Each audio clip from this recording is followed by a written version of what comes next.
नमस्कार विद्यार्थी मित्रांनो, स्टडी फ्लो अपडेट्समध्ये आपल्या सर्वांचे स्वागत आहे। नवी मुंबई महानगरपालिकेच्या माध्यमातून जी मोठी भरती प्रक्रिया राबवली जात आहे त्या संदर्भात एक अत्यंत महत्त्वाची अपडेट आज आपल्या हाती आलेली आहे। गट अ, गट ब आणि गट क मधील एकूण 132 रिक्त पदांसाठी ही जाहिरात प्रसिद्ध झाली होती। या पदांसाठी एकूण किती अर्ज प्राप्त झालेले आहेत, म्हणजे प्रवर्गानुसार त्यांची विभागणी कशी आहे आणि कोणत्या पदासाठी स्पर्धा जास्त असणार आहे, हे आपण आजच्या व्हिडिओमध्ये सविस्तर पाहणार आहोत।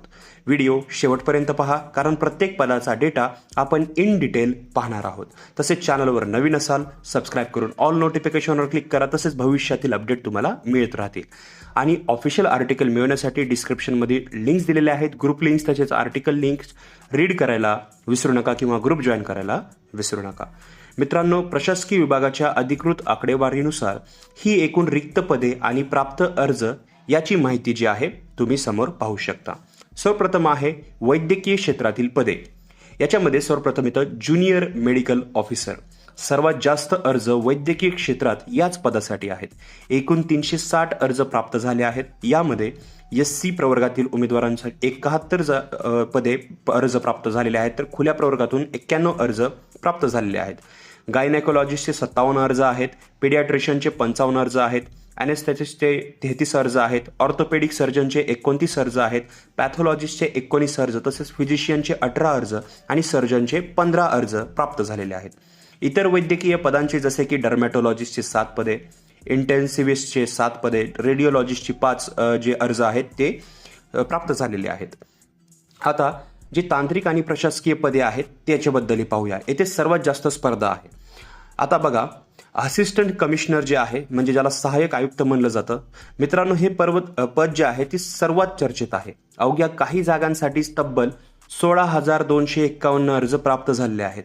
प्रवर्गानुसार पाहिले तर SC प्रवर्गातून 4592 अर्ज प्राप्त आहेत, OBC मधून 3837 अर्ज प्राप्त आहेत, ओपन मधून 2932 अर्ज जे आहेत ते प्राप्त झालेले आहेत। म्हणजेच एका जागेसाठी शेकडो विद्यार्थी शर्यतीत आहेत। तसेच ज्युनियर इंजिनियर इलेक्ट्रिकल याची 1239 अर्ज आहेत, ज्युनियर इंजिनियर मेकॅनिकल याची 896 अर्ज आहेत, असिस्टंट लॉ ऑफिसरची 214 अर्ज आहेत आणि म्युनिसिपल डेप्युटी सेक्रेटरी याची 85 अर्ज प्राप्त झालेले आहेत।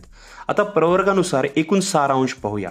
जर आपण एकूण 19,389 अर्जाचा प्रवर्गानुसार विचार केला तर चित्र काय दिसतं, तर बघा, SC प्रवर्गातील म्हणजेच अनुसूचित जाती प्रवर्गातील जे अर्ज आहेत ते आहेत 5,342, ST प्रवर्गातून अर्ज आहेत 563, OBC मधून आहेत 4,626, ओपन मधून अर्ज आहेत 3,545, SEBC मधून आहेत 1,678 आणि EWS मधून 253 अर्ज मिळालेले आहेत।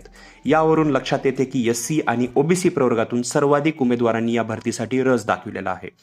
विद्यार्थी मित्रांनो, हा डेटा पाहिल्यानंतर घाबरून जाण्याचे कारण नाही।